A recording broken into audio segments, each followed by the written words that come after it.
Hello and welcome to Rambling Weekly. This is the 98th episode. Woo! Gracious. How you doing? You enjoying your day? Having a good one? Hopefully you're having a good one. It's going alright for me. It's been a rather full week or so. I haven't really played anything. I think I spent about 20 minutes playing one of the master levels of Doom 2, and that's been about it. And I've just been, I don't want to say a rut, but I've not had a lot of a lot of impetus to want to be like, yes, I want to play something. Heck, I still have to play through chapters 10 and the epilogue for Genealogy. I haven't even touched that, and so falling behind on getting that finished, which is a bit annoying. But I don't know. I did get back into doing a little bit of writing for Sage's Calling Part 2, which is good, but not anywhere where I want to be or need to be with it. So I'm trying to kind of carve my way back into that. I don't know. The weather's been nice and stuff, so it hasn't been.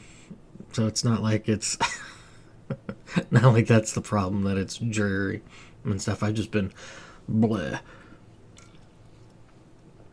I guess if I was to try to think of it a little bit more, it's probably just being slightly frustrated with how things have been going with work, because it's the position I'm in when other people's in the company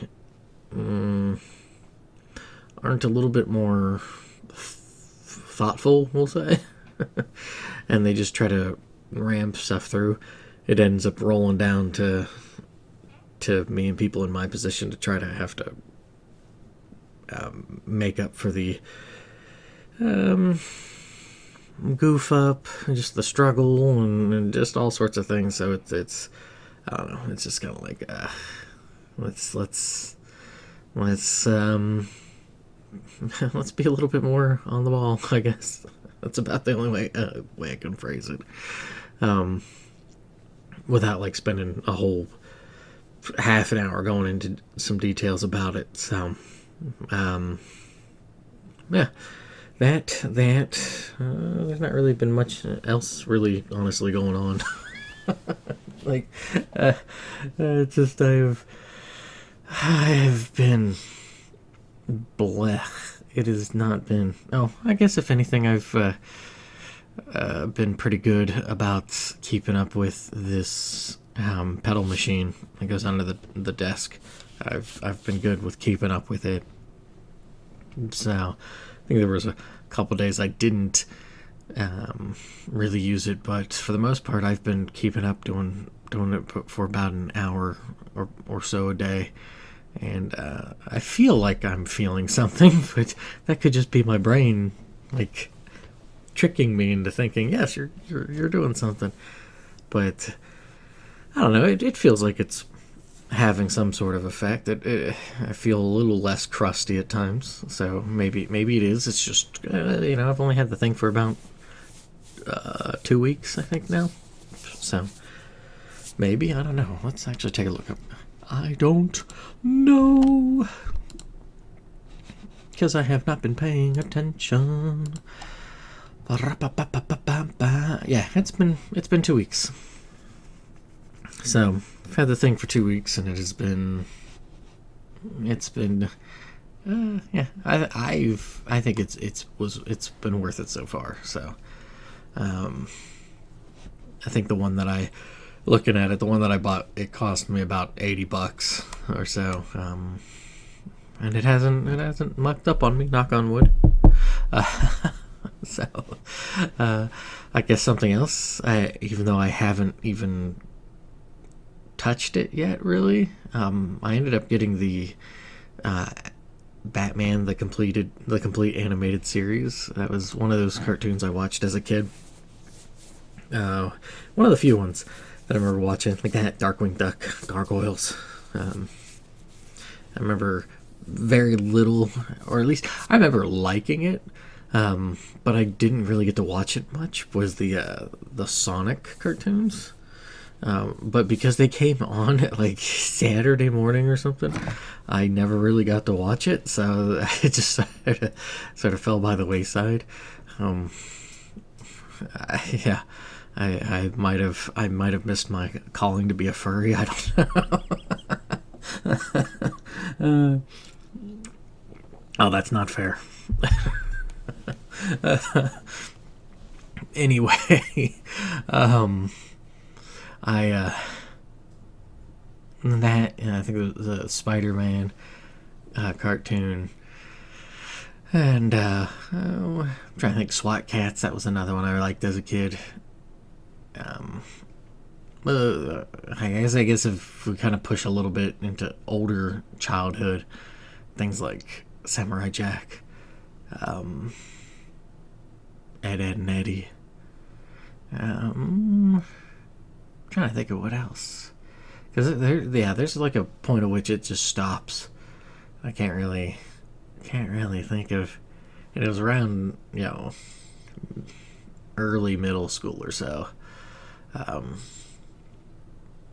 and that would kind of put it. You know which one I absolutely hated, because this thing came on. You try to watch. Reboot was actually another one I really liked. As hideous as that show looked, I liked Reboot. Anyways, one I absolutely hated was that Mummy's Alive cartoon that would pop up, because it came on in the morning before I'd have to go either on the bus or walk to school or something. And I hated that show.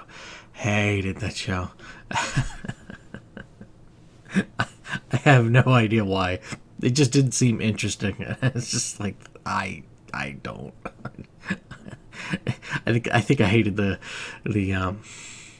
theme song, because I'm petty like that. When the theme song isn't interesting, like so Cats had that amazing opening. Arthur and the Knights of Justice has that ridiculous sweet opening as well. You can buy a lot of interest from me for having really good tune right off the bat. But when you don't, no, it's just no. I mean, even that awful Double Dragon cartoon, I was just like, yeah. I don't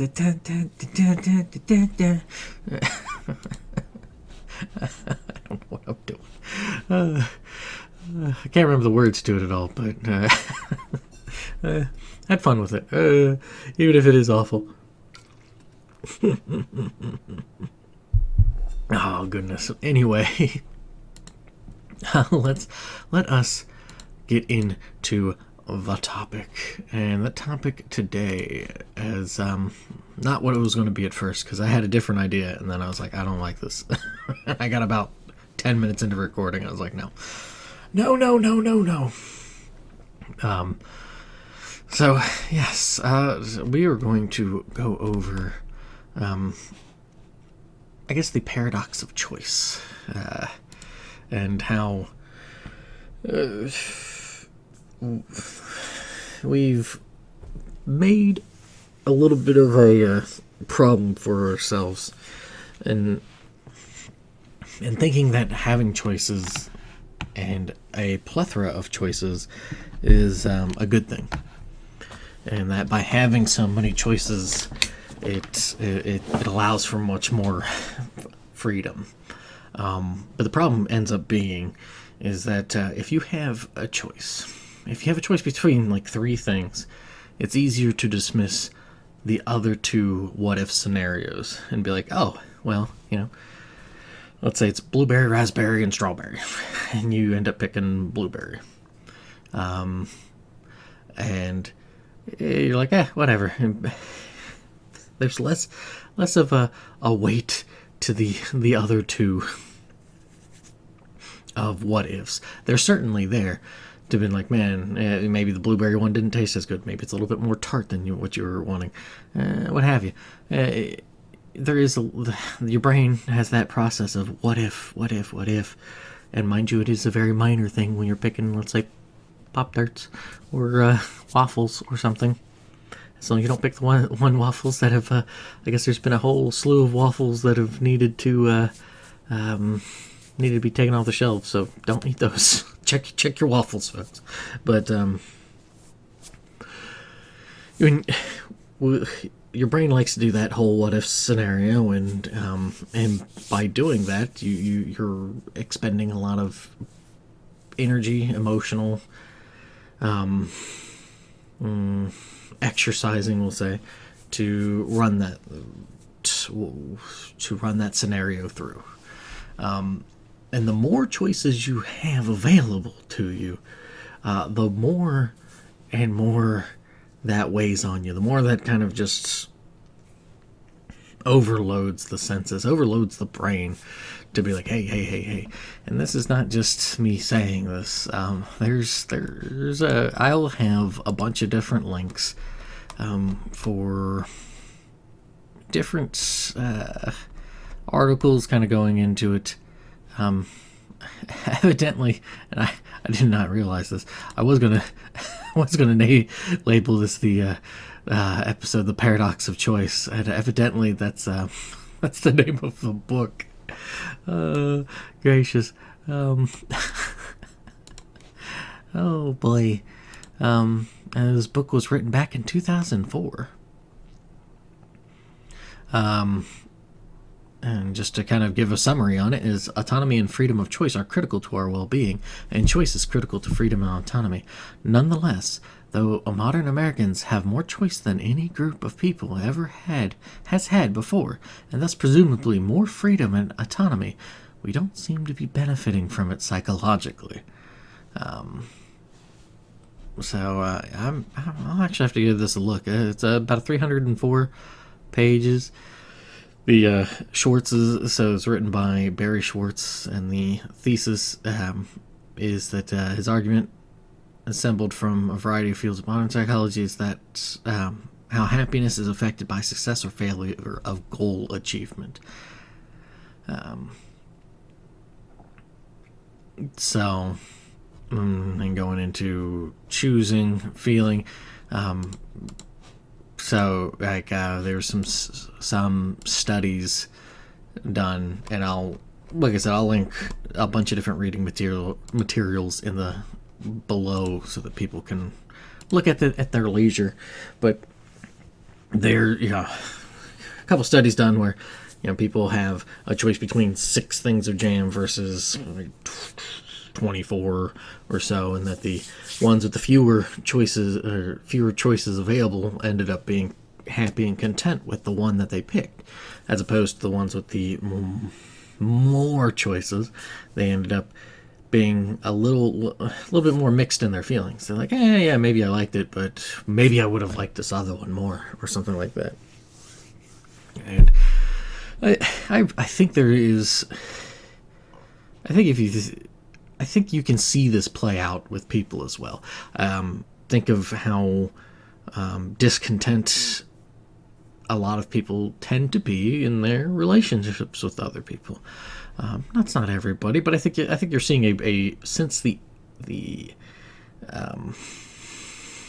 advent of internet being available to people who can afford an electronic smartphone, as opposed to an analog smartphone. Excuse me. Having a smartphone or a laptop, computer, or something like that, is that there are now so many different ways to have some sort of connection with somebody. Sure, we could go into all the Tinder or those sort of dating apps, hookup apps, what have you. I would say that is, that you're getting into the problem of choice of people being inundated with hey, pick me, pick me, pick me, pa, pa, pa, pa, pa, pa, pa.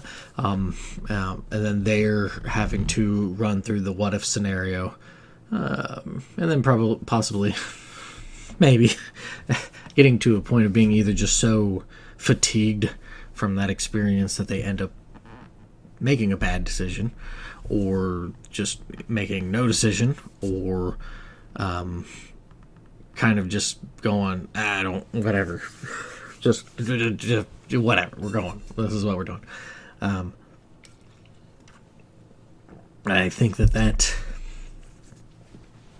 I think that you see that, and in doing so, with they're making a choice in the moment, but it's kind of similar to the paradox of hedonism, making picking for happiness in the moment. There is a great possibility that it does not. It may preclude you from having greater happiness down the road, mind you, depending on what it is. If you're if you're constantly picking to eat a cherry cordial because it makes you happy, it gives you a little bit of the good feelings. Eventually, it's gonna not be good if you ingest way too many of those, either in a very short time or over a prolonged period of time.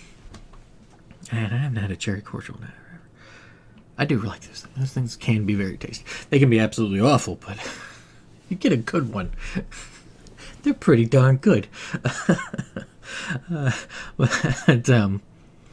I think that could explain also to some degree, this just lethargy and malaise of people and just not wanting to do things, or feeling unhappy because they're just bombarded with choices of things.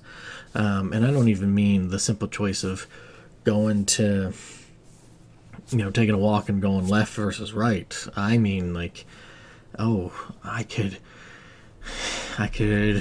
go to this Mexican restaurant, but wait, there are 7 Mexican restaurants around me. I could go to one of those 7. I could go to all these different hamburger joints. I can go to these different steak places. I could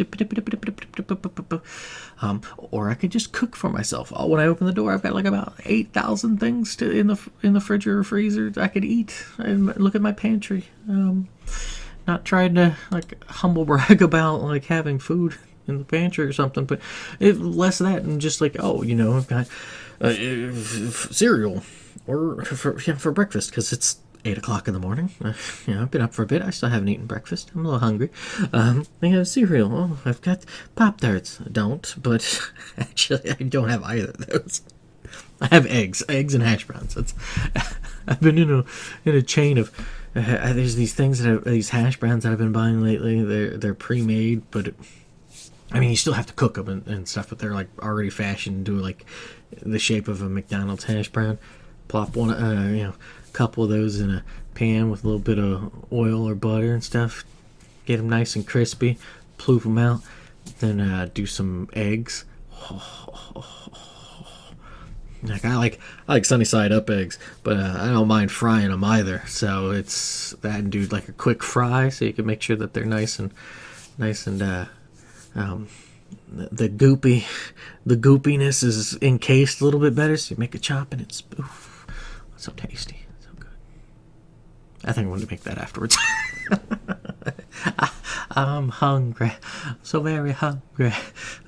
Anyways, but you have those choices of, even in your own house, of depending on what you can afford or what you like. I am not probably the worst. I'm a big culprit when it comes to teas, because I have a ridiculous amount of teas. So I guess for myself it would be do I drink some mint tea, orange and spice, Darjeeling, oolong, yada yada yada. That certainly can play into it. But in that, these are much more minor than picking who, trying to. I don't want to say just picking, because there's more to it than just simply saying yes, you, me, we're dating kind of thing.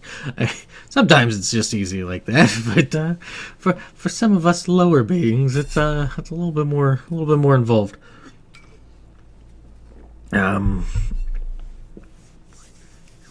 But it's, yeah, I think there's still something to that, especially if the, for whatever reason, let's say the drink doesn't turn out that good, or if you go somewhere to eat and the meal doesn't turn out good,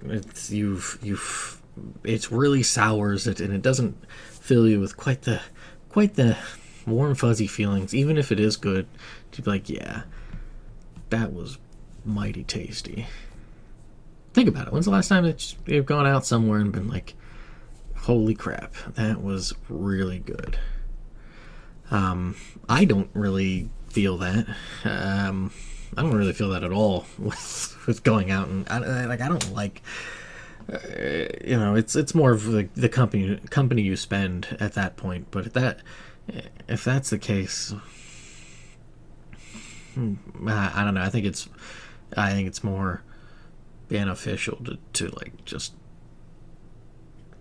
cook something, or what have you. That's just me.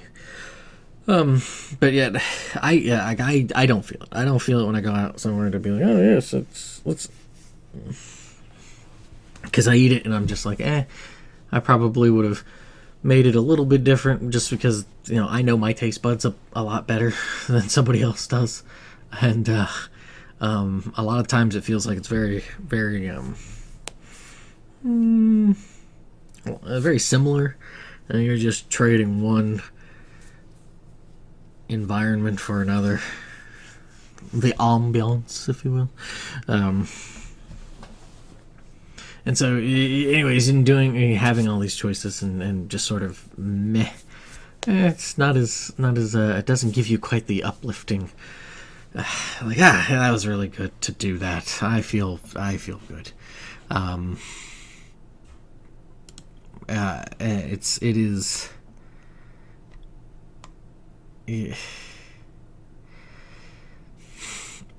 It's. I think because there isn't if it's just a random choice on things, and you're just going about pick. There's no ability to set blocks to really feel like you're building something. So there's not as much of an accomplishment, and even if it is, so for example, say you're on a diet, or you have some sort of goal in mind. Say the goal is that you want to save money. So, in doing so, you decide to not eat out as frequently. Oh, so you buy stuff to make it at home, or you just find cheap places to go to eat. By making that decision, you are building blocks to reaching your goal. So there's a sense of an accomplishment. You're doing it. Woohoo! This can be the same with the diet, right? You're picking foods that are helping go and reach towards a goal, and not just simply meandering, moseying on through life. And so it's like, and maybe this is just me, but the most, I'm maybe very like weird about this, but I think the most happiness that I feel in things is if I was to just like imagine stuff that isn't real. And maybe that's a depressing thing. I don't know. Maybe other people feel that way. It's just why then if the greatest sense of happiness is when I have this imagination on things, and the just be like things that'll never happen, like, oh yes, if I won, I don't even say like won $1 million or something, but let's say for whatever reason some very big, popular, what have you, influencer or whatever pointed out one of my books, and it explodes in popularity, and it makes me a whole bunch of money. What would I do then? Kind of thing. Having the finances to be able to be like, I don't have to worry about immediate bills and stuff like that. It's a nice weight off the shoulders, right? It would be for anybody, you would hope. But A, that's not real. B, that's probably not happening. It's just not. Buy my book, please. But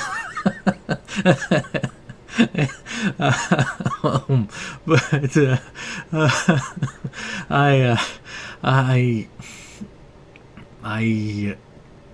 have it feels like it is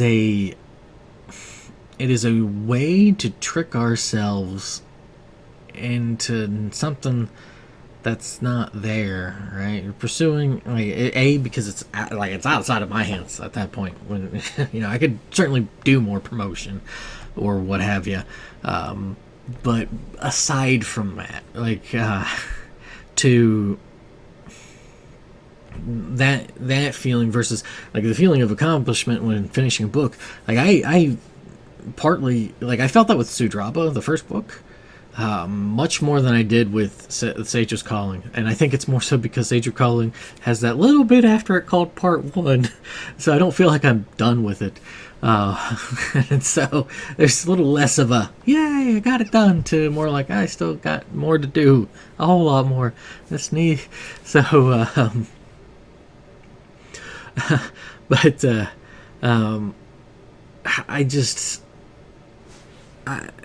I guess it is like tricking myself into thinking yes, or maybe because I don't, when I pick something I'm pretty deliberate with it, when it comes to foodstuffs, I've got I went to the store yesterday and I was like, okay, I see this for sale. Boom, getting this. Boom, getting this. I'm very out of sight, out of mind kind of shopper, where it's like, okay, if I don't have a list, I'll just kind of do a quick flyby, and which I guess could be dangerous if I'm really hungry. But I'm fairly good about not going, oh yes, let's buy everything.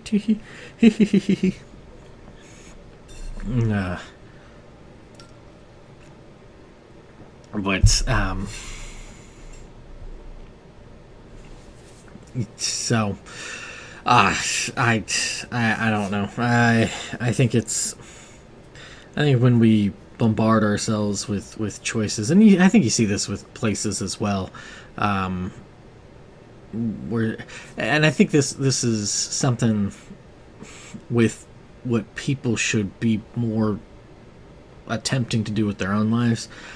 I think it's similar to when somebody wants to try to be friends with everybody, and I don't mean necessarily that they are cordial with everybody or they get along with everybody. I mean actively trying to be friends with everybody. It's just not possible. It is. I mean, sure, most people might be like, yeah, that person's a swell person. They're a good person and whatnot. But A, there's not enough time in the day, and B, some people are just not gonna like that. They're gonna be like, whatever. Something will ping them off to be like, I don't like that person for whatever reason. I think it's the same sort of thing when you're with sales. When you're trying to offer so much, and you say you got a store, and how do you try to get the store sales and stuff. You're starting on one thing, but then it's people, the sales are down a little bit, let's start adding in some more stuff, and eventually just sort of becomes there's just a whole bunch of stuff, and you've lost your identity. It's kind of feels the same way with making choices. You just got to be be willing to just cut through and be like, this is the choice I'm going to make, and not dwell on those other choices. Mind you, sure, you want to be a little bit more okay. Let's not completely like drop off and be like, oh well, there's a whole bunch of stuff and and then be willing to just throw it out the window and be like, well, we're just gonna go for it, and then find yourself in trouble.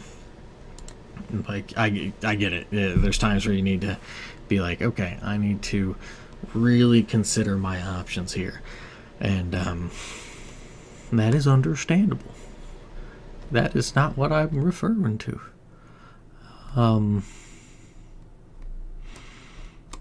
Gracious. But it's a weird thing, because I think that the more and more we have that going on, where it's like, oh, for breakfast you could have hash brown and eggs, or you could have what have you. And it's like, I know what kind of eggs I like. I know,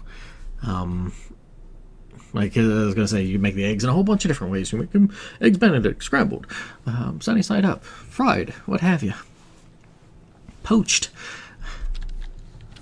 yada yada yada. You start being bombarded by all these different ways to do it. So I think if you have a thing that you like, just go with it, right? And sure, you may miss out on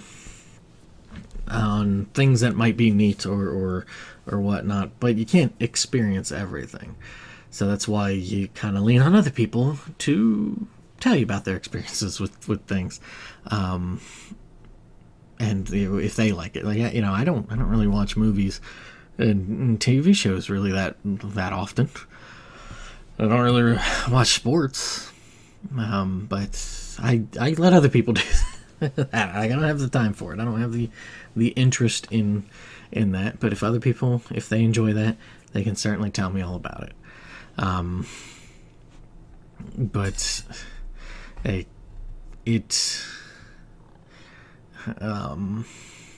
it feels like with so much abundance, and even if it isn't integral to the existence, it becomes much more like that, because that's what we're dealing with, right? We don't have, if it's a part of the choices that we make in life, it is integral to our existence, however minuscule or how major. At least we try to convince ourselves so.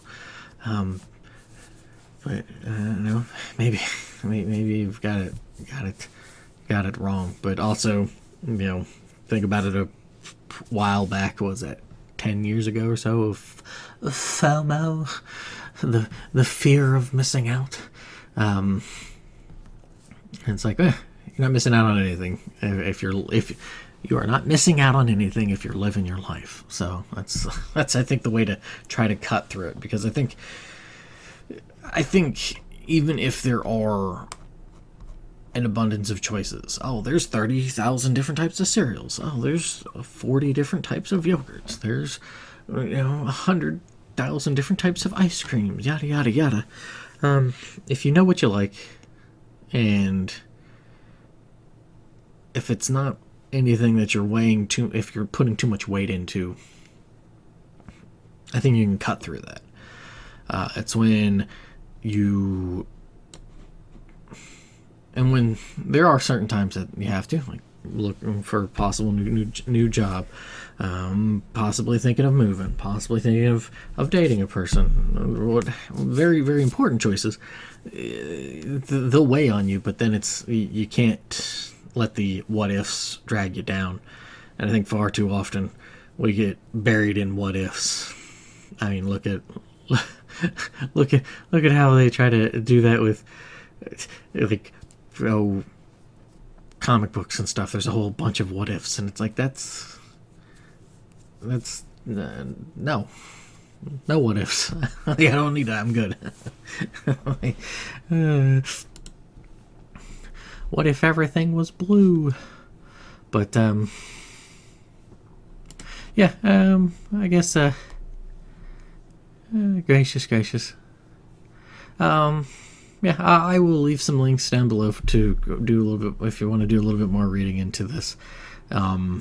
Like there's like the tyranny of small decisions. It's a phenomenon in which a number of decisions, individually small and insignificant in size and time perspective, cumulatively result in a larger and significant outcome, which is neither optimal nor desired.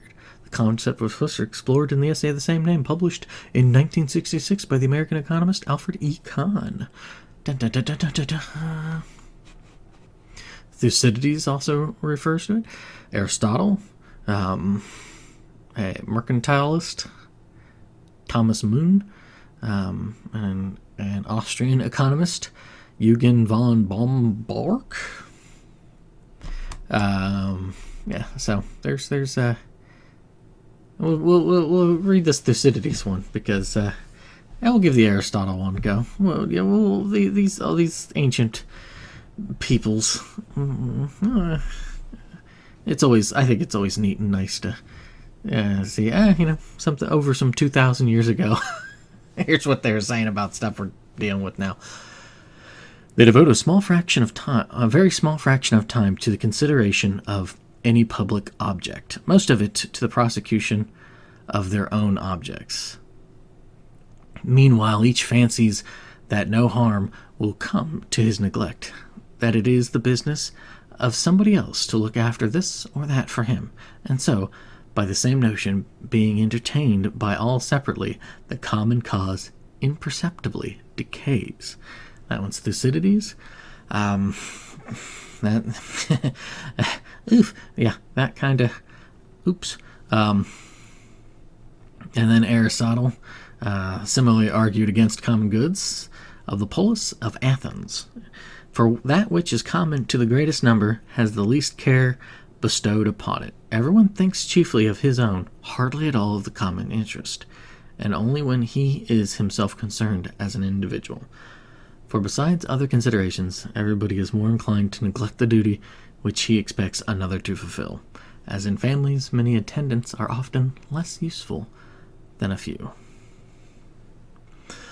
Dun dun dun dun dun dun dun.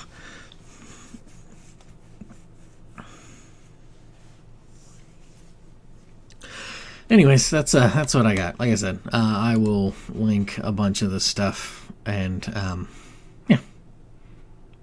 like I said, choices.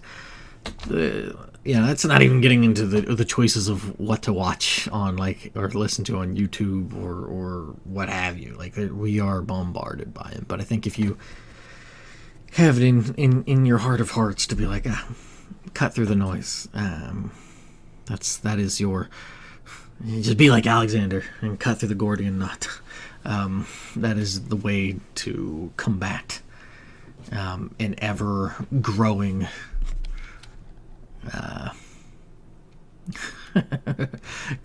ever-growing cacophony of noise and choices and all that sort of murky muddiness. Anyways, that's all I got. So thanks for listening. Enjoy your day, weekday, weeknights, and everything in between. I hopefully I'll have another one next week. Hopefully this week will be a little less obnoxious. I think I've set it up well. That I think the 100th one may come at a time when I've had a couple days off, so it'll hopefully be even more refreshed and ready to go for that one. Anyways, that's for another time. Thanks once again, and I'll catch you later. Toodles is what I would say, but do kind of need an outro there. I legit forgot. Oops. Well, fiddlesticks. You know what? I don't have a really good idea on what should be done. Let us just pick something. we'll do the theme of Adel 2001. This is I think it's from. If it's 2001, I don't remember. I know it's on the East Music History album, and I wonder if it isn't. I don't remember which one's from. For some reason, East 5 is the one that comes to mind for it, but I know East 5 came out before 2001. So, yeah. That's what I get for, well, you know what, we'll look it up real quick. Let's see. Theme of Adel 2001. Oh, yeah, I would not have remembered that at all. That's in Zwei. Gracious. Anyways, that's what I got for you today. So, theme of Adel 2001 from Zwei. But I have it from the East Music History album. So, thanks once again. Toodles.